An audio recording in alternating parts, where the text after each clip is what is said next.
आहे नवरात्रीमध्ये अष्टमी, 8वा दिवस आहे. अष्टमीला आपल्या सगळ्यांनाच माहिती आहे की सगळीकडे छान होम हवन असतं आणि अष्टमीचा भोग चढवला जातो. अष्टमीचं एक वेगळंच महत्त्व आहे आणि आजच्या दिवशी कन्यापूजन सुद्धा केलं जातं. येस, कन्यापूजनाबद्दल मला तरी जास्त काही माहीत नव्हतं आतापर्यंत. इव्हन आताही मी म्हणू शकते की मला नाही माहीत आहे. बट 1-2 वर्षापासून जसं जसं मी यूट्यूबवर वगैरे व्हिडिओ बघितले आणि इकडे आल्यानंतर मी बघितलं की नवरात्रीमध्ये अष्टमीला कन्यापूजन केले जाते, तेव्हा मला खरंच ही कन्सेप्ट खूप आवडली. कारण आपण सगळं जसे म्हणतो की आपल्या घरी मुलगी जन्माला येणं म्हणजे हे खूप मोठी भाग्याची गोष्ट आहे. मुलगी घरी येते म्हणजे लक्ष्मी घरी येते आणि घरी आलेल्या लक्ष्मीची आपण पूजा केलीच पाहिजे. हे तर आहेच की आपण तिची लाड करतो, तिचे सगळे हट्ट पुरवतो, ह्या ना त्या प्रकारे आपण तिचं सगळं काही करतच असतो आपल्याला जमेल तसं. पण कन्यापूजनला एक वेगळंच महत्त्व आहे आणि मला ती कॉन्सेप्ट खरंच खूप आवडली की आपण लक्ष्मी मातेच्या रूपेने, देवीच्या रूपेने ह्या ज्या कन्या आपल्याकडे आहेत त्यांची आपण पूजा करूया. तर आपण आपल्याला हवे तितका तुम्ही करू शकता. म्हणजे असं मला नाही वाटत की काही बंधन आहे की किती कन्यांना तुम्ही बोलवलं पाहिजे, फक्त त्या कुमारिका असल्या पाहिजेत असं असतं. तर मी 5 जणींना बोलवलं आहे. बघूया 5 जणी सुद्धा अवेलेबल आहेत का, म्हणजे येतात का.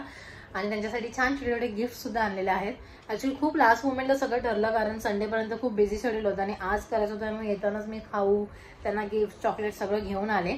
सो मी तर छान रेडी झालेली आहे ऑलरेडी. अर्निकाला तर रेडी करायचं आहे आणि थोडीफार तयारी करायची आहे. सो चला, तुम्ही सुद्धा आपल्यासोबत असणार आहात. आणि प्लस अजून 2 ठिकाणी अर्निकाला इन्व्हिटेशन सुद्धा आलेलं आहे. तर तिकडे गेल्यावर तिकडचे क्लिप सुद्धा तुम्हाला थोडे बघायला मिळतील. लेट्स सी मला कसं जमतं शूट करायला, पण मी दाखवण्याचा प्रयत्न नक्की करेन की कसं सगळ्या लोकांनी सेलिब्रेट केलं, कन्यापूजन केलं ते. सो व्हिडिओ शेवटपर्यंत नक्की बघा.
चला रेडी. आता कोण कुठे बसणार? अर्निका तू कशी बसणार? मी देतो पटापट.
माझ्याकडे तर झालेलं आहे कन्यापूजन. आता मी अर्निकाला घेऊन चालले बाजूच्या विंग मध्ये.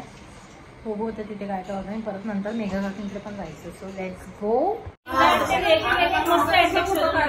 साडी वगैरे सगळी गुंडाळी नवीन साडी रील नाही युट्यूब वरती अगं काय साडी मध्ये कशी आहे युट्यूब वरती. हो चांगली आहे एवढी छान तर आहे.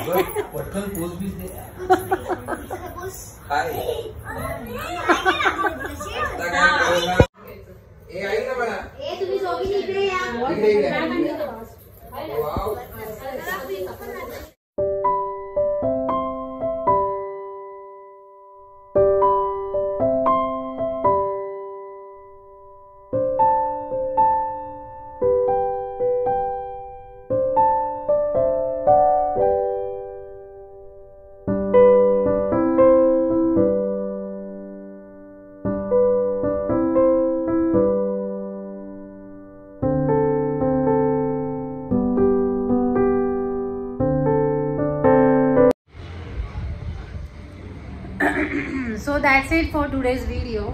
ॲक्च्युली जसं ठरवलं होतं तसं शूट करायला काहीच नाही मिळालं. कारण नवीन जागा असल्यामुळे अर्निका तिथे थांबायला तयार नव्हती. त्याच्यानंतर तिला खेळायचं होतं, तिला बसायचं नव्हतं. त्यामुळे मग मी तिला थोडा वेळ कोको मॅडम दाखवला जेणेकरून ती एका जागेवर बसेल ॲटलिस्ट ते पूजा तरी करतील. आणि माझ्याच मोबाईलवरती ती व्हिडिओ बघते त्यामुळे मला काही शूट करता नाही आलं. फक्त एंडला थोडेसे ग्लिम्स मी घेतलेले आहेत. जसं मी आधी पण बोलले की लहान मुलं असल्यावर आपण काहीच सांगू नाही शकत की पुढे काय होऊ शकतं. सगळं अनप्लॅन्ड असतं. जर सगळं व्यवस्थित झालं तर ओके, नाही झालं तरी जे असेल ते करायचं. त्याच्यानंतर काकींकडे पण होतं पण आम्हाला यायला एवढा लेट झाला. काकींकडे ॲक्च्युली 8-8:30 टायमिंग होतं पण मला यायला 9 वाजून गेले. त्यामुळे काकींकडे पण सगळे येऊन गेले होते ऑलरेडी. आम्हीच दोघीजणी शेवटचे होतो त्यामुळे ते पण थोडंसं बघायला भेटलं असेल. So that's it for today's video. हा व्हिडिओ आता मी इथेच संपवते कारण आता खूप भूक लागली. जेवायचं आहे. 9:30 झाले ऑलरेडी आणि उद्या पण ऑफिसमध्ये साडी वगैरे घालायची कारण सेलिब्रेशन असणार आहे.